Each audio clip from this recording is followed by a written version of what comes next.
Boa noite. Rei ou presidente? Monarquia ou república? O que mudava se não vivêssemos neste regime? Como seríamos? Mais ou menos felizes? Teríamos melhor ou pior educação? Um sem número de perguntas que se pode colocar, muitas certamente sem resposta. Mas, ao compararmos o país de hoje com o fim da monarquia há 100 anos, encontramos o mesmo espírito reformista. João Franco era então o primeiro-ministro que tentava reformar as velhas instituições e, nessa altura, foi mal sucedido. 2 anos depois do regicídio, a ética republicana enterrava o ideário monárquico. Estava instaurada a República. Hoje, em democracia, passados quase 100 anos, vale a pena perguntar: monarquia ou república? Qual o regime que melhor serve o país? É o que vamos saber esta noite. Pela monarquia, Paulo Teixeira Pinto e Gonçalo Ribeiro Teles. Pela república, António Reis e José Medeiros Ferreira. Na plateia, no lado monárquico, António Sousa Cardoso, Miguel Otto, Mendo Castro Henriques, Luís Coimbra. Do lado republicano, António Costa Pinto, Rui Tavares, Amadeu Carvalho Homem e Luís Farinha. Monárquicos e republicanos, a todos, 2 boas-vindas.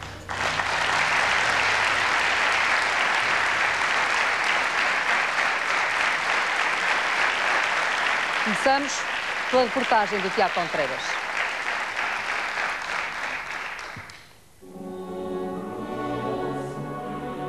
São imagens seculares que mostram o derradeiro ato da sumptuosidade monárquica em Portugal.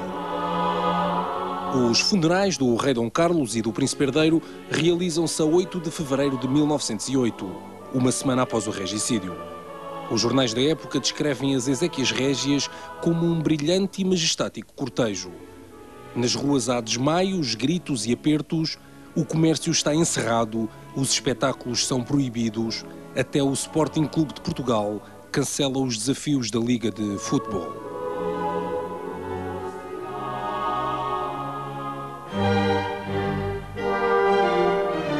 Dois anos depois dá-se a revolução que põe termo à monarquia em Portugal. No dia 5 de outubro de 1910, José Relvas proclama a instauração da República Portuguesa a partir da varanda da Câmara Municipal de Lisboa.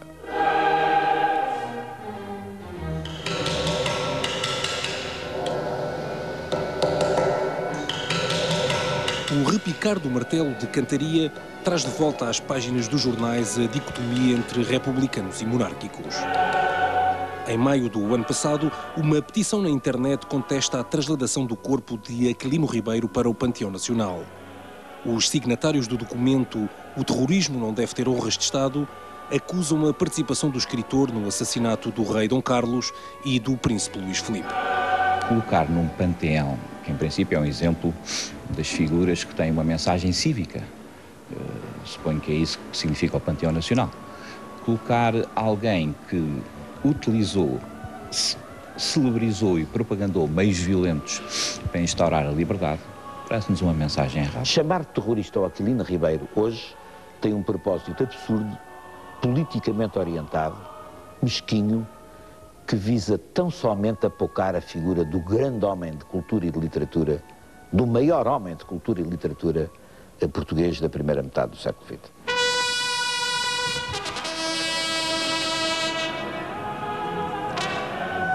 A cerimónia realiza-se em setembro. Presentes estão cerca de 5 centenas de convidados. Ler Aquilino Ribeiro é ler um certo Portugal, mas também ler o mundo. E por isso, aqui deixo o meu público testemunho de admiração. Os discursos laudatórios no interior do panteão contrastam com a indignação protagonizada no exterior por um grupo de contestatários monárquicos. A discussão regressa em fevereiro, desta vez à Assembleia da República. Em causa está um voto de pesar pelo centenário da morte do rei Dom Carlos. A proposta é feita por um deputado monárquico da bancada social-democrata. Sinto que tenho esta obrigação acrescida de fazer um esforço para que a Assembleia da República, tranquila, serena, mas convicta quanto à forma de regime que vigora em Portugal, possa votar favoravelmente uma expressão de pesar pelo dia em que o chefe de Estado e um membro da sua família, um filho seu, foram assassinados. Este voto seria, se votado favoravelmente, objetivamente seria um voto contra a República. E por isso votamos contra. Se votássemos a favor deste voto de pesar, estaríamos a vincular esta Casa a uma coisa que ela nunca fez e que não é próprio das democracias, que é de fazer com que os órgãos do Estado tenham uma visão oficial sobre a história. Não faz sentido que aqui tenham lugar iniciativas tendentes a reinterpretar ou reescrever a história, como é o caso deste voto. Disse. Portugal deve imenso aos seus reis e ao seu povo ao longo de todos os 8 séculos da sua história. O voto de pesar pelo regicídio é chumbado pela esquerda parlamentar. Os deputados que votam contra. A polémica prossegue devido à ausência na homenagem ao rei Dom Carlos da Banda do Exército e também do Colégio Militar e de 2 regimentos. O Ministério da Defesa considera que os militares não podem associar-se a iniciativas de caráter político. São os bombeiros sapadores que marcam presença na cerimónia. Eu sinto uma tristeza por haver ainda pessoas que branqueiam a história, que têm medo da história, não sei porquê. A evocação do regicídio no Terreiro do Paço conta ainda com um protesto inesperado. Mas a fazer apenas um contraponto às comemorações que, no meu ponto de vista, servem para limpar e para esquecer um bocado aquilo que se passou há 100 anos.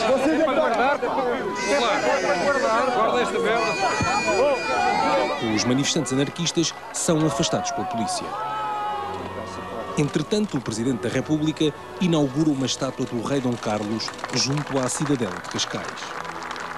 Os especialistas concordam que a questão monárquica não é uma das principais preocupações dos portugueses. Mas, de acordo com um relatório das Nações Unidas divulgado em 2006, o índice de desenvolvimento humano é superior em países com regimes monárquicos.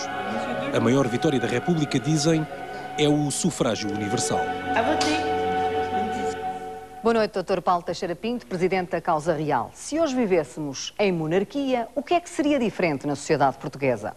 Bem, em primeiro lugar, não haveria qualquer polémica. É particularmente oportuno e conveniente que o programa seja hoje, 98 anos depois da queda da monarquia, se compararmos com o que sucedeu exatamente ontem em Espanha. Em Espanha, a democracia veio de par com o restauro da monarquia. E ontem mesmo, em eleições em Espanha, com uma nova maioria socialista, de novo, o tema monarquia-república não foi um tema. Ou seja, há um reconhecimento pacífico em Espanha, aqui ao lado, com uma democracia praticamente contemporânea da nossa, de que a instituição real é uma instituição que une o povo e não que fratura ou fraciona. E a prova é que isso não foi um tema ontem em Espanha. E se nós tivéssemos em Portugal uma monarquia, certamente que também não seria um fator de atrito, ou de contraste, ou de conflitualidade, como por vezes sucedeu na nossa história democrática recente, entre chefes de Estado e chefes de governo ou parlamento.